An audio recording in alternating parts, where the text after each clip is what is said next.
How are you? Welcome to Critical Moves with Telesur. Today we're going to be talking about the organization of the American states that is going to have upcoming elections. What do we think Luis Almagro is up to? Although his presidency has been very questioned. What is the geopolitical impact for the region if the president remains in the post? Let's see a balance of everything.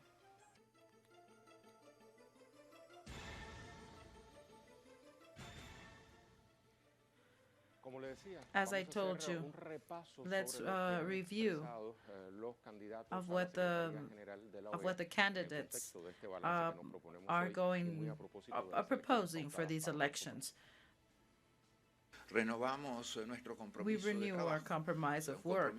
This is the work that has a vocation to serve in an impartial way, not neutrally, impartially, to the interests that the needs need and the projects that each country has. And we think that we may have the votes. The only way to guarantee the effectiveness of the architecture of human rights that this inter-American system has, with the work of the court and the commission, the only way is independence, impartiality,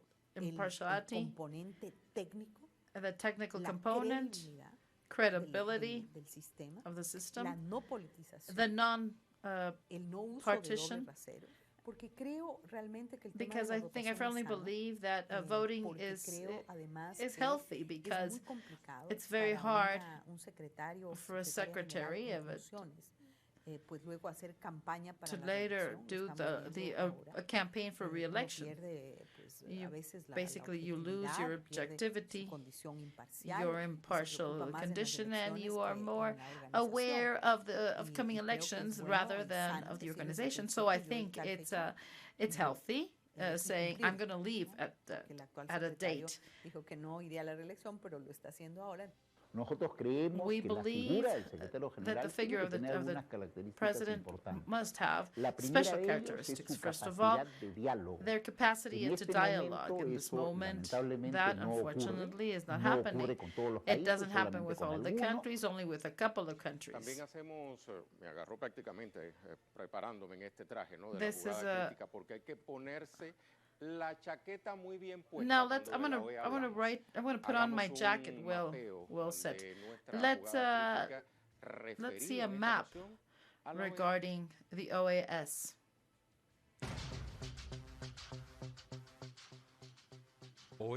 OAS, imperial aggression mechanism.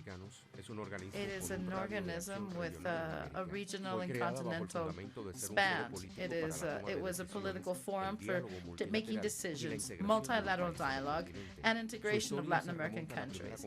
They went back to they began in 1889, 1890, where the Union of Nations, republics, of the American republics, agreed on carrying out this project. In April 1948, the ninth conference, the Pan American Conference, the charter of the OAS was signed. In parallel, there was the Bogotazo. Con lo cual se dio paso a la creación de la OEA. En paralelo al transcurso de esta conferencia, se presentaron los acontecimientos del Bogotazo, contexto en el que fue asesinado el líder del Partido Liberal Colombiano, the Liberal Party was killed, Jorge Eliezer Gaitán. The OAS Charter began to work in 1951. The first article says that the objective is to have among the members order, peace, foment solidarity, strengthen collaboration, defend sovereignty, integrity, and to uphold their independence. Their basic privileges and principles are human rights, and apparently we've seen everything's the contrary. The social measures have been used as an interference mechanism on sovereign countries that don't abide by the U.S. Rules. So 35 states, independent states, and another 69 nations, which are permanent observers. The structure is the General Assembly, the Reunion of Consultant of Ministers of Foreign Affairs, the Permanent Council, Inter-American Council of Human Rights, the General Secretary, the special conferences, and specialized organisms. The normal periods of sessions are once a year, and in special occasions, they call to extraordinary meetings. The next designation will be held on May 20th, where the 34 countries will participate. And in this context, let's see our digital website. For example, the Orinoco newspaper says Venezuela is not member of the OAS, so therefore they do not authorize the visit of the Human Rights Commission to our country. So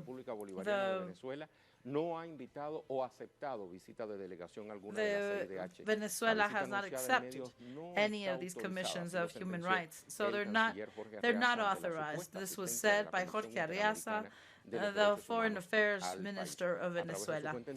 Through his Twitter account, Mr. Arriaza clarified his message to Pablo Abreu on January 27, where the Bolivarian Republic of Venezuela does not recognize any action that may want to take over the representation of our country. So the Human Rights Inter-American Commission is supposedly autonomous and in charge of promoting human rights in America.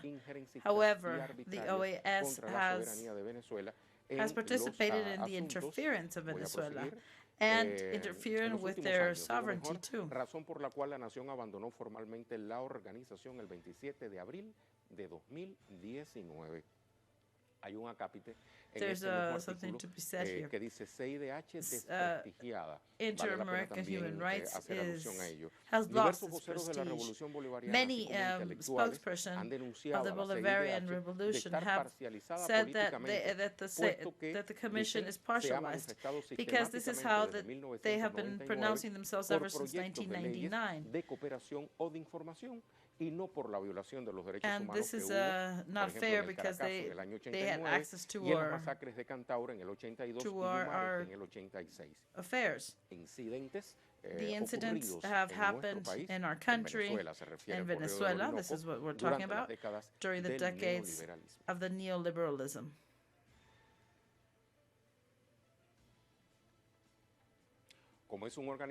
Since it's such a polemic organism, OEA, there's another article by Arthur González. This was January 28. It says, the OAS is at the service of the United States. The OAS has been called as a ministry of the United States, and they always want to support their interference in other countries. What the world observes now in the OAS is what they've always done. So this is why Washington supports Luis Almagro. He's a former OAS ambassador, and they were Almagro fue elegido en 2015 como secretario general. He was appointed as general director 3 years ago, and the other candidates were Eduardo Stein and Diego Garcia, who withdrew their candidacies. What the OAS does against Venezuela is a copy of what happened against Cuba in 1960 when Washington displayed many measures to drown Cuba that was showing a path of non-interference, sovereignty, and progress. En la mayor de las Antillas, después de culminar la guerra hispano-cubano-estadounidense. Another report that's been written by Robert Stevenson on June 27 in 1960 says to debate the last details.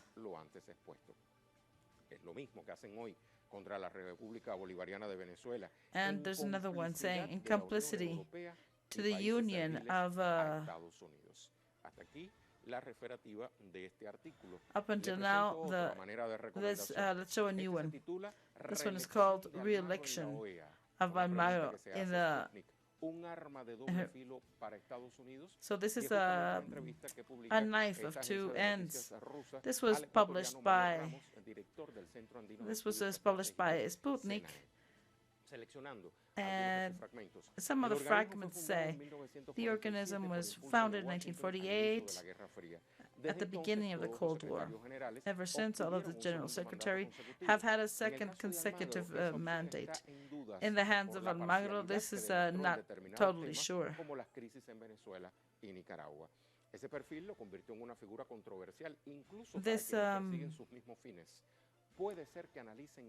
This allowed him to make a camouflage, which is to serve the United States. He believes that the OAS, with how it is, it would be like a minister of colonies, a minister of the United States, where their interests would be carried out. This is what Ramos thinks. And he says that Almagro will finish by burying the OAS. For the director of the SENAE, the solution is that the Latin American governments, once and for all, put the OAS to rest. No se va a generar un proceso a largo plazo y que consolide la integración en la región.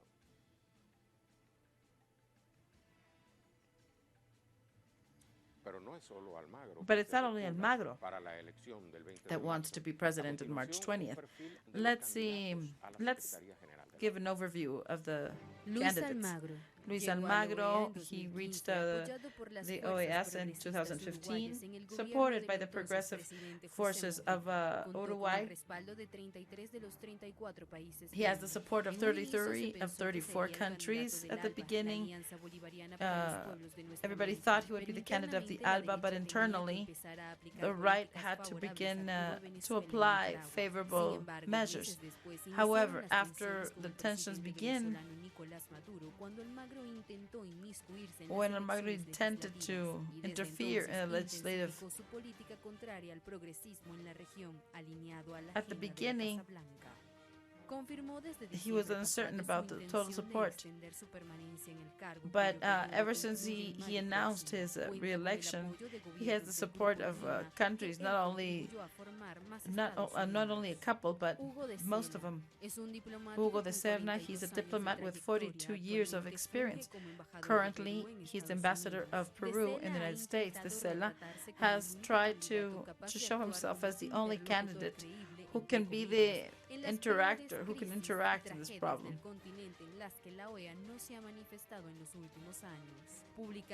Publicly, he has positioned himself against the use of force. And Maria Fernanda Espinosa, she's the former Ecuadorian Foreign Minister's Affairs. She offers to be a bridge to have unity in the OAS. She expects to be the first woman. She was the first woman who would be Latin American and would preside over this assembly. And Ecuador, however, suggests other candidacies. In part, this is because at the end of her country, María Fernanda Espinosa is seen as a divisive figure.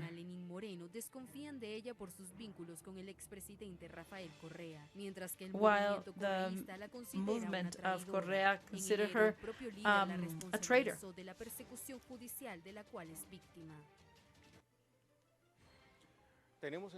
So we have a report of our correspondent, Jorge Gestoso, who is going to expand the information we have offered.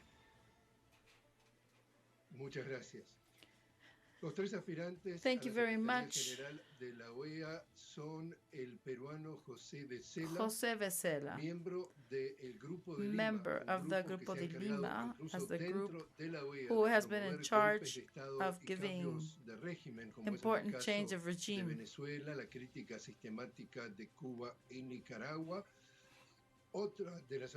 Another is María Fernanda Espinosa. She's Ecuadorian, who was launched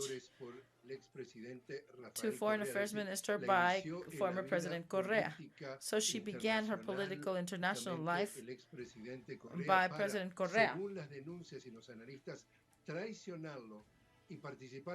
And later she betrayed him and now works with this president, who is in place because he also received the support of María Fernanda Espinosa, and they really didn't care.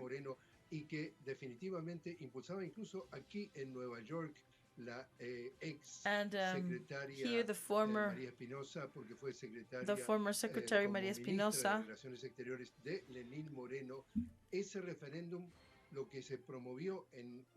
what she's trying to do is push forward a referendum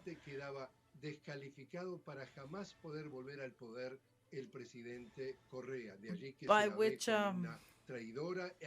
she has pushed a regulation so Correa could never go back or participate in these type of organizations. Antecedentes de Luis Almagro llegó catapultado a la OEA por el expresidente. And what is known about him is that Belén had some support of the president, President Mujica. Here, Almagro was the personal secretary of Mujica, so he promoted the philosophy of President Mujica.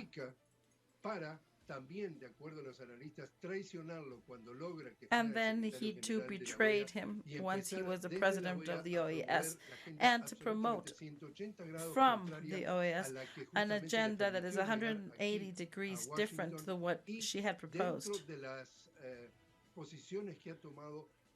And in the positions he took,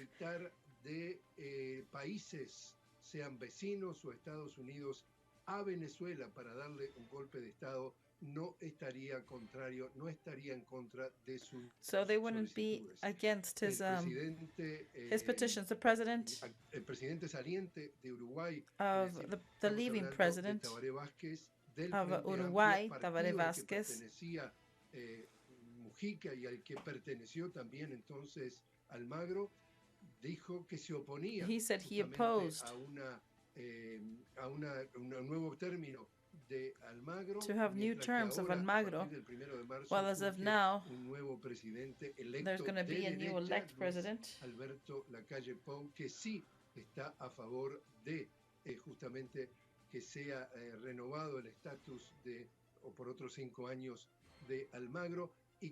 And now this is something curious. We could also interview Almagro when he took the power, and he said he would not want a second term. Now, we all expect he will continue directing the OAS. So let's mark a pause. But you can also participate with us with your opinion on today's topic through our question. What can we expect in the OAS after the next elections of its General Secretary that is set for March 20? Is there going to be a change of the route away from the interference of the United States or more of the same? Participate with us. We'll be right back.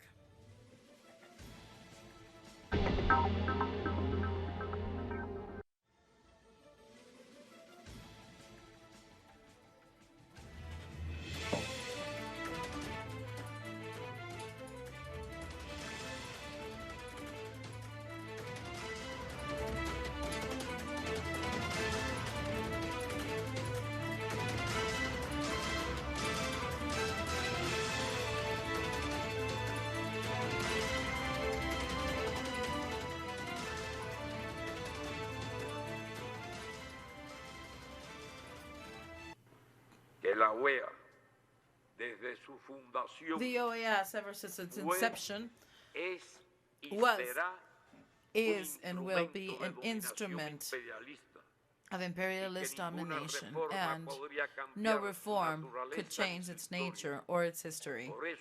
This is why Cuba will never go back to the OAS. What has the OAS done for us?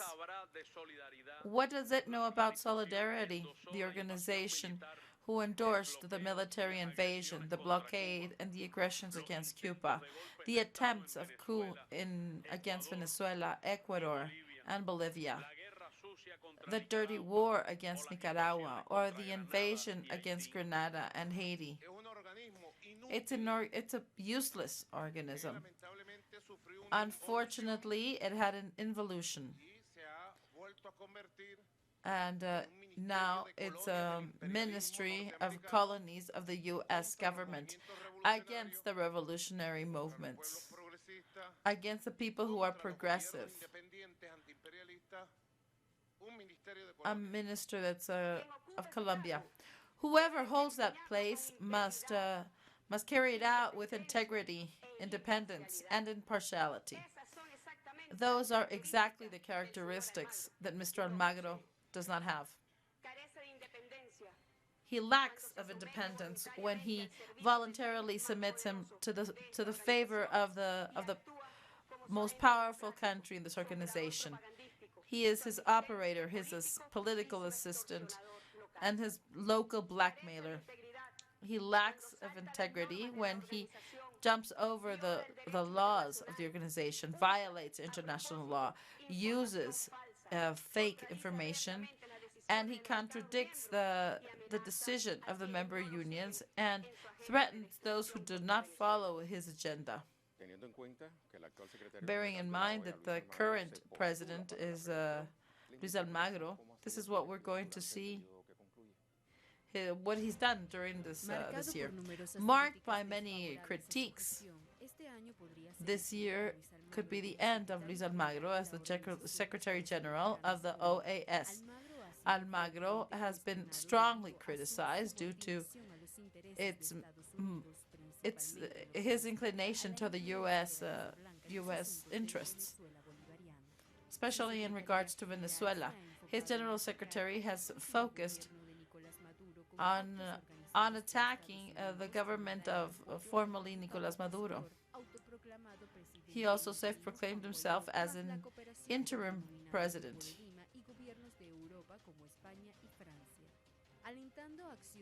By pushing forward actions to destabilize the Great Colombia, Luis Almagro has allowed to establish a discourse on our agenda, and he uses this time to discourage people. So this brought forth the creation of CARICOM. They were not happy, they were not satisfied with what received from OAS, and CARICOM said that they would not support Mr. Almagro. Progressive countries such as Mexico and Nicaragua also deem Almagro's actions as negative. And we also have the government of Venezuela and all of his supporters. And internally, the alleged charges against corruption have been brought up.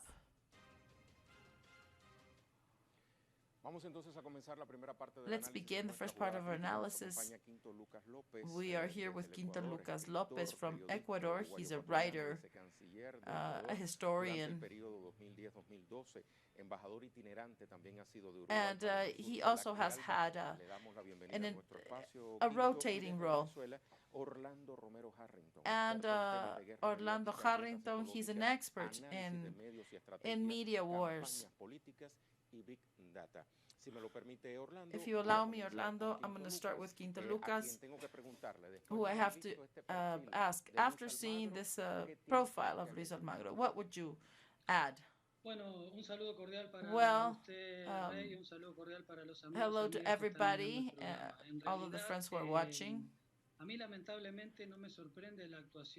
Unfortunately, this does not surprise me in what happened during his mandate during the General Secretary's mandate.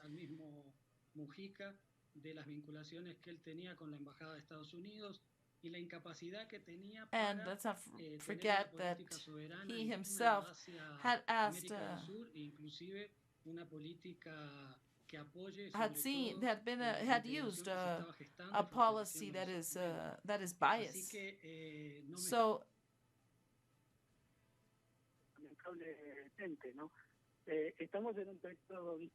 we're in a different country because back then he was selected. Selected and supported by all of the progressive governments. Right after he took office, there was an integration process that was going on in CELAC and ALBA, and it was about strengthening the Mercosur. However, what he did was to ensure somebody's crop.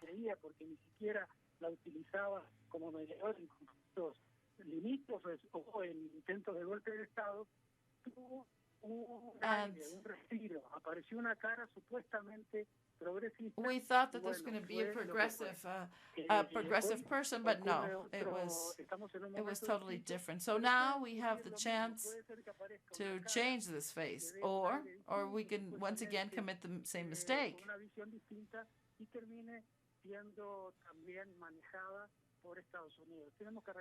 So we have to recall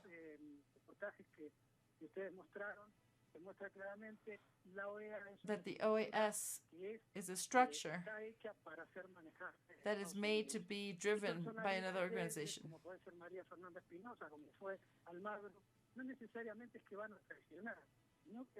And the fact that Maria Espinosa is also on the list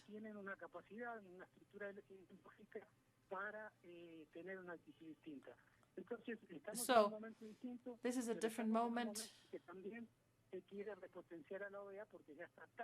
Maybe they want to re-strengthen OAS because right now it's weakened. So the article we're discussing is very clear. I think the OAS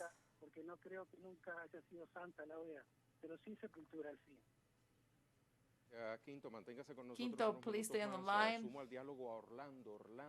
Let's talk with Orlando. In what conditions do the Latin American organization reach Ecuador? Welcome, Ray, and all of our friends in Telesur. So, in the worst possible conditions, reality shows that for this moment,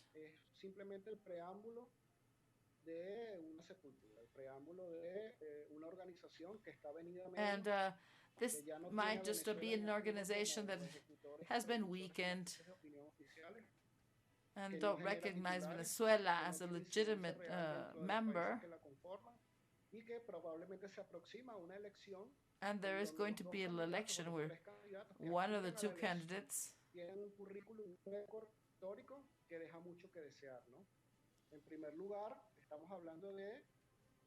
First of all, we're speaking of Maria Fernanda Espinosa, which has been very much accused by the Revolución Ciudadana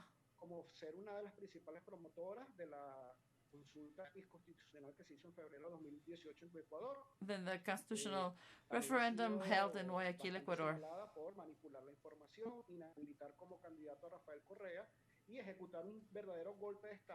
En donde se apropiaron de todas las funciones del Estado y el desmantelamiento posterior del Estado. So now we have to see the what's going on, how they're going to construct once again, because they did it with Rafael Correa.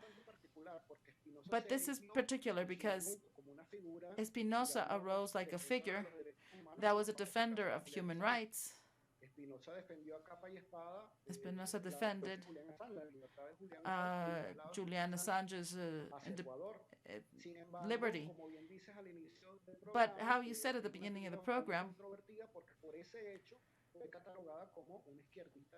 she was, because of this, she was called a left-wing extremist. And this is what they call everybody who defends human rights. But on the other hand, she is pointed out as a betrayer, somebody who is handling power from the government of Lenín Moreno.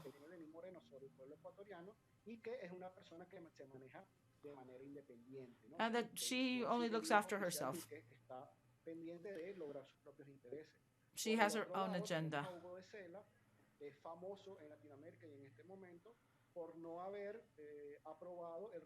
However, this other candidate did not authorize the passage of the plane that transported Evo Morales after the coup that happened in Bolivia some months ago. He is part of the hegemony that controls Peru. He wants to expand the group of Lima.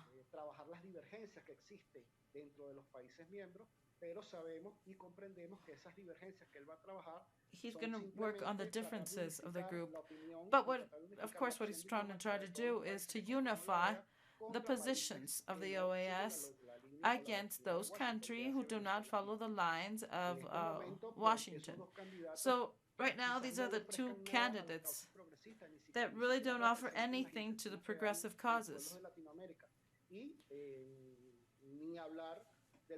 And Luis Almagro, which we can't even say much because he's the candidate of ExxonMobil.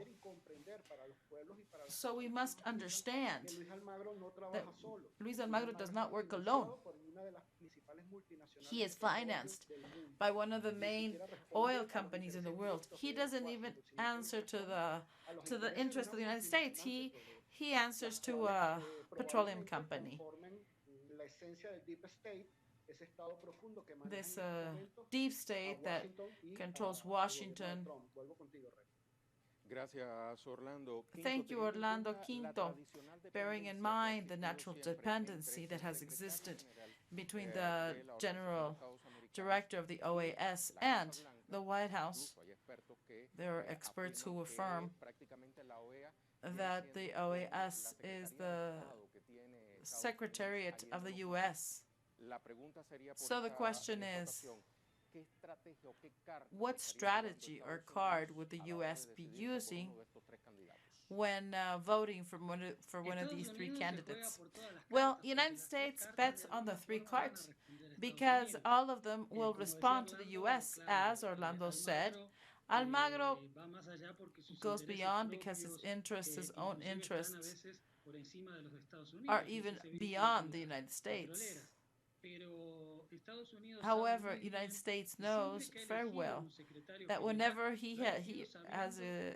it has elected a general secretary, knows that whoever holds the strings of the policy of OAS is done by the United States. And this was done even by one of the best secretaries, Secretary General, who was Insulza, who even was very pressured by the United States because at the end, they are the ones who manage the OAS. So I think that none of the three candidates can show a change or avoid this dependency of the United States. So it's even symbolic. Who is the OAS? Who does lobby against third countries? And we saw this. We've seen this all along, how they work. So unfortunately, and it might seem sad what I'm saying, but I really think that none of the three candidates have a chance to change the policy that is held by the OAS. But I think that none of the three really have the interest to make a change. So this is why I think that the OAS is terrible for Latin America, for everything that it implies. Everything that so we know that the people that are that respond to the OAS are given a total card of truth, because they were even the judges of what happened in Bolivia. The people of Latin America will never be supported by the OAS. And of course not. The revolutionary governments or progressive governments will never receive their support. I would like to go back to Orlando. In just 1 minute, Orlando. What could mark the difference in this election that will be held on March 20th? Nothing. There is no difference that could occur during this election, especially those that are. It's important that the countries be aware of the importance of this election and how important it is to abandon once and for all this organization.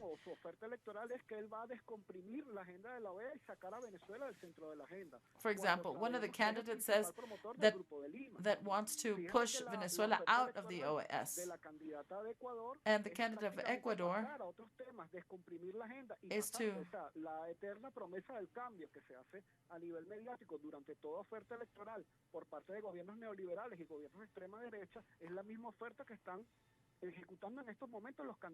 is the same offer as the other ones. What the Latin American governments should do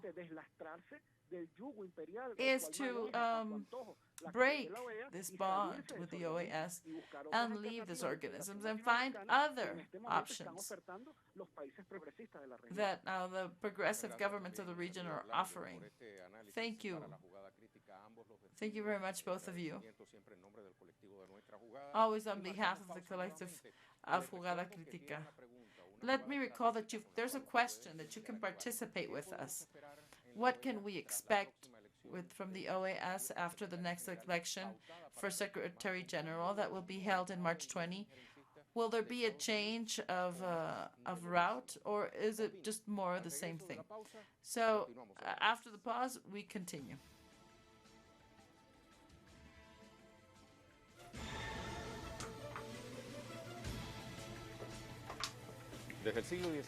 Ever since the 21st century, there have been several interference policies, both geopolitically and economic. And what they want to do is control Latin America. Let's go over how historically the White House has used the OAS to display their foreign policy throughout the continent.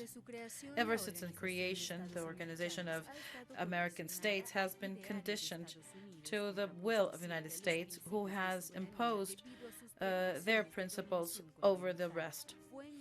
It was in 1989 when the United States called on the first conference to see the Pan-Americanism that was going to be a dominion of Latin America. The strategy implied the implementation of the Monroe Doctrine. This policy has been implementing the DIAD. This is a charter, the Inter-American Charter, as a platform of aggression of Washington. One of their first actions was to approve a resolution that approved the intervention in Guatemala in 1944. Then there was Playa Girón in 1961, the actions in the Dominican Republic, Grenada, and the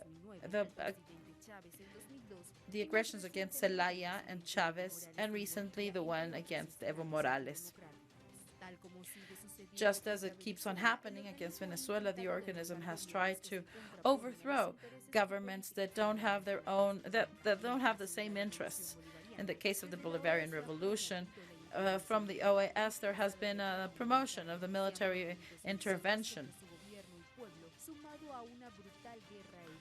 There is also a brutal economic war that causes lots of loss in money. This is what we're going to be talking about with our next guest.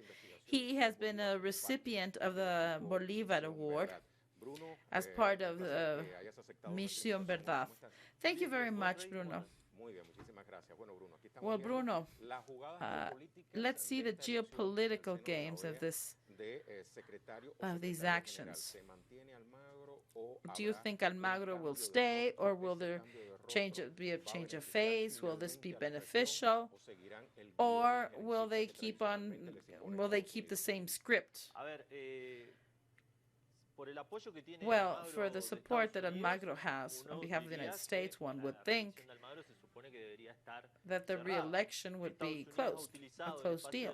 The United States has used the OAS space as a coercion space, both for their allies as well as for those who are not their allies. Venezuela left this forum because Almagro, in the forum, all of the statutes and all of the laws were violated, and a parallel president has been recognized by the OAS. And this is absolutely not legitimate. There are experts who agree that during Luis Almagro, the OAS radicalized their rule of an interference on behalf of Washington, D.C. in Latin America. Following with my train of thought, Almagro has put all of his departments, institutional departments of the OAS, in favor of ensuring the U.S. policy of Washington on the region, a protocol of migration, the migration that tries to reach the United States, and a coup d'etat like the one in Bolivia, that the direction that was supposed to control the elections. Look what happened in Haiti. They've changed 2 or 3 elections.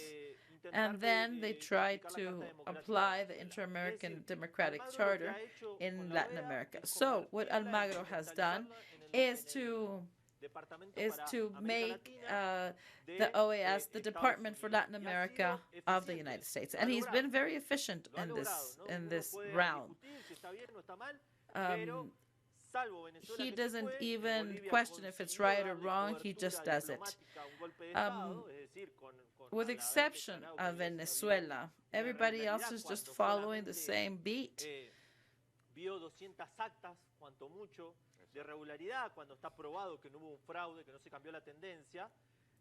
Almagro said that there was a fraud in the elections when this did not happen.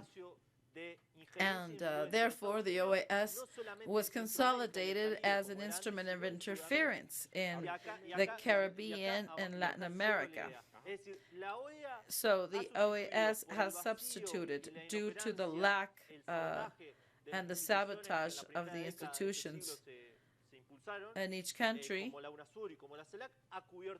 they have covered this void.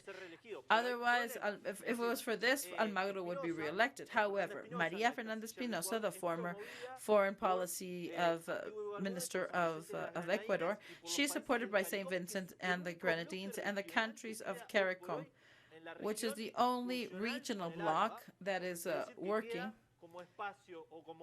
So it works as a forum of unity where countries can have different interests, but they join in common interests. So the CARICOM votes could change the outcome. There has been 2 reports where they count just preliminary numbers. And up until now, Almagro 17 and Maria Fernanda Espinosa 16. And the first vote is not that important. But now we see the pressure of the United States. What is Argentina going to do? It is said that they might abstain from the vote because they want to find a seat in the Inter-American Fund. I think this is wrong because I know that Argentina is trying to get everything possible to save this debacle that Macri left. But it's a terrible mistake, in my point of view, because they're giving them a mandate of 5 years more to a person who was able to do such big damage to our country.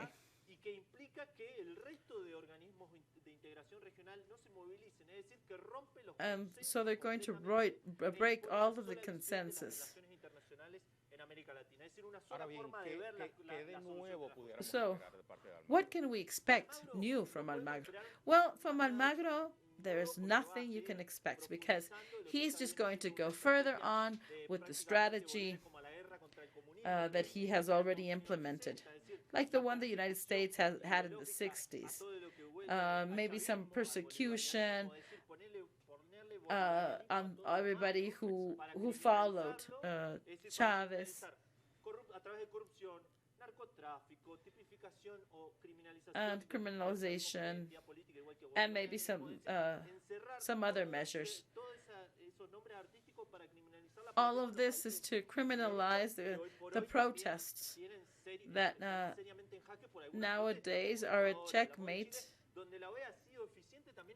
because the OAS has been efficient to favor their interests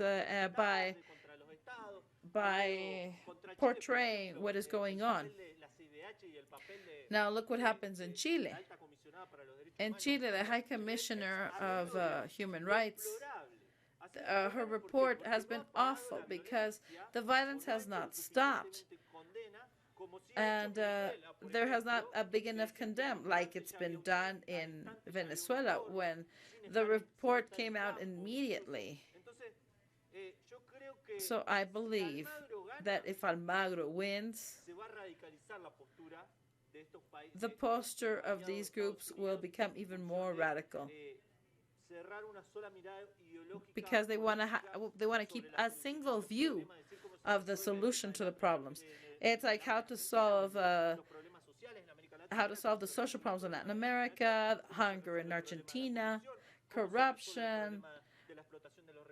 How do you solve the problem of the exploitation of natural resources, transport, commodities?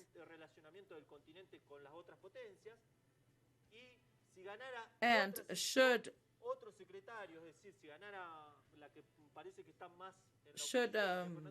Maria Fernanda win, maybe we could see a bigger space of negotiation.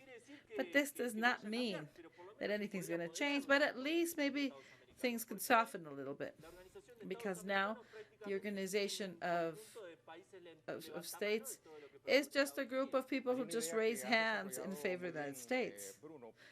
Well, Bruno, thank you very much for your input. But now I want to talk about his legacy. If it's true that during this period there has been a radicalization of the actions against the South American country, it is also true that the objectives that other countries were able to do, Venezuela did. Well, things were different with Venezuela because Venezuela left the OAS. Well, the Permanent Council of the OAS has become a communication department against Venezuela. A commission of the CADH has tried to come to Venezuela. They requested for permission, and it was rejected.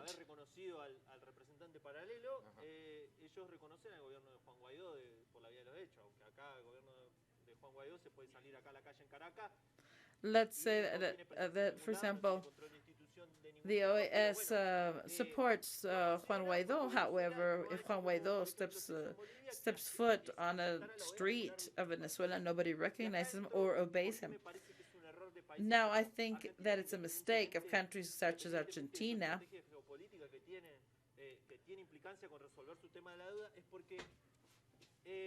it's because what today may seem is a way to get something bigger, it will become a problem because the OAS will want to interfere in their internal affairs. They will probably want an electoral observation. So what I'm trying to say is that the most important, intelligent thing to do is to mark a before and after of how Almagro was awful for Latin America. This should be a precedent to say this is wrong. Because otherwise, if we don't set limits to this man, he will continue to advance. And then we will see how the policy of the United States, independent or not, that it may work or not. But in the diplomatic field and the influence with his allies, they have more influence each time. And it is necessary to stop this advance. And I think that a good example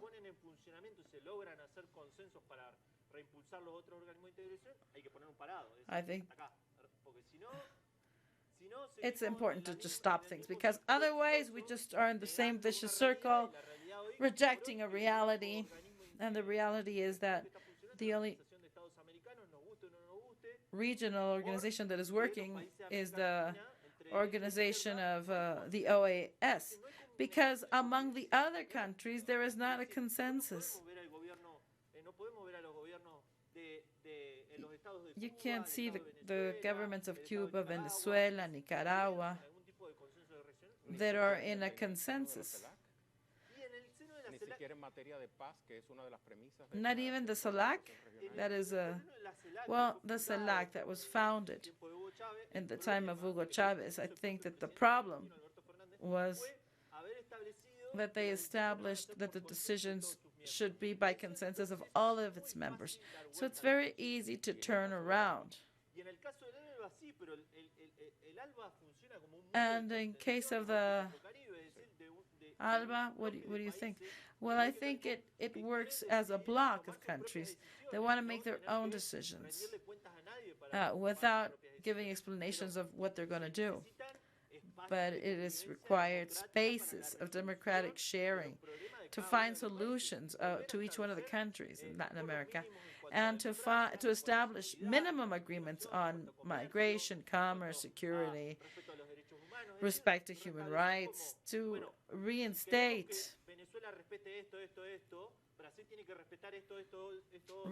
the minimums that everybody should abide by, so the region can start to improve,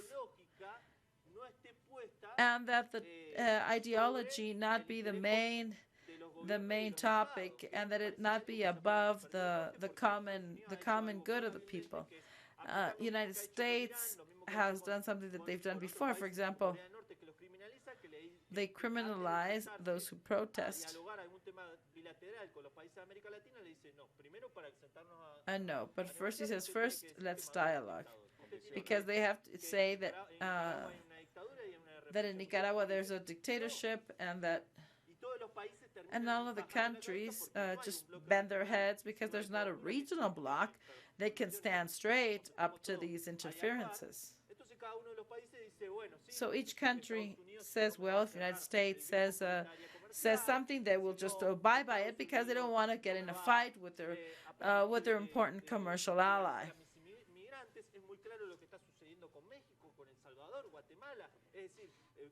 Look what happens with Guatemala, with Mexico. There has been some economic sanctions on these countries.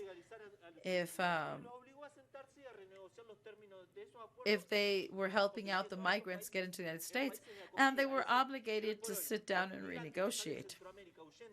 So now the migrants of Central America that are fleeing from their country, trying to get to the United States, now have to ask permission to go into the United States because they are contained by many officers. This is a situation that is not beneficial for anybody. Well, Bruno, the time is finishing. I tried to give him the most amount of minutes to listen to him, but time is our traitor. Thank you. Let's go to our conclusions.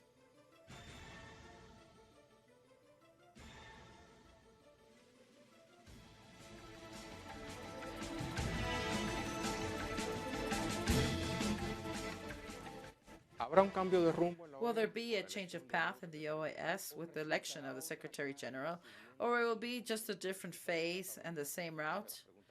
These are the questions that we were asking our guests. We have to wait until March 20th and the after days to see what the answer to this question will be. Otherwise, I will just stick to saying that it's not a change of representative, but just as the revolutionary people of the continent say, there should be a change of total route.